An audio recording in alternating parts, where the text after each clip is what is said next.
how much interest now is there in new homes and movement into the Dallas area, given that you've seen some big banks move over?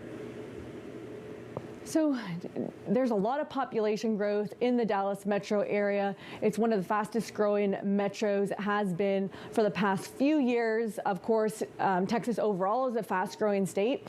And the pandemic has really quick started all of this growth from the pandemic. A lot more businesses are moving here.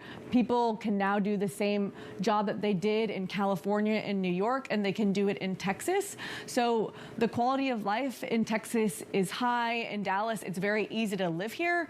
Businesses can grow here. There's obviously a large talent pool, a lower cost of living. There's zero income tax. So the fact that a lot of people are moving here and businesses are expanding here creates this virtuous job cycle.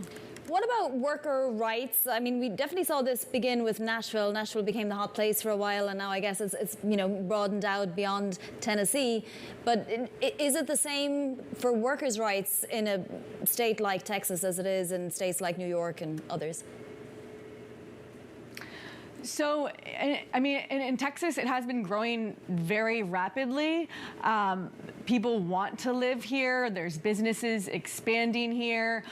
Businesses want to take advantage of a low-cost talent pool. Like you said, in the Sun Belt states, in Texas, in Florida, it's a lower cost of living, so businesses don't have to pay their workers as much as they do in New York and California to get the same kind of talent.